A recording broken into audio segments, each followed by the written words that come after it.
হেনস্থা না হয় এই দিকে খেয়াল রাখতে হবে। এই জন্য আমরা কিন্তু একটা মিডিয়াও বলে দিছি, প্লাস আপনাদের এই আমরা পেপারে দিয়েছি, বলছি যে সাধারণ লোক যেন হেনস্থা না হয়, ইনভেস্টিগেশন ছাড়া কাউকে অ্যারেস্ট করা হবে না।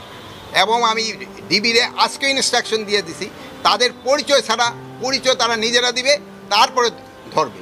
এখানে আমার ধরার কথা শুধু ক্রিমিনালদের, আমি সাধারণ মানুষকে তো ধরার জন্য বলবো না, ক্রিমিনালদের ধরার জন্য। সাধারণ পাবলিকের যেতে কমফোর্ট হয় এটার দিকে আমাদের পুলিশ চেষ্টা করবে। মাননীয় উপদেষ্টায় যে মব জাস্টিসটা হচ্ছে, গতকাল পিটিএম আছে, এইটা কি করে করা যায়? এটার ক্ষেত্রে জনসচেতনতাও একটু বাড়াতে হবে। সেদিন কালকে দেখলাম যে ইউনিভার্সিটি, ওই যে না জাহাঙ্গীরনগর, এখানে ধরেন যে তারা তো সবচেয়ে শিক্ষিত এরা, তাদের ক্ষেত্রে এই সচেতনতা আসতে হবে।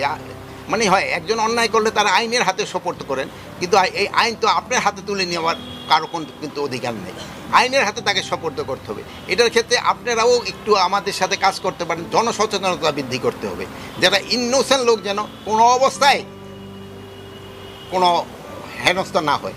এই জন্য আমি আপনাদের কাছে অনুরোধ করব, আপনারা চেষ্টা করেন। তো ভালো থাকেন, দোয়া করেন। যেহেতু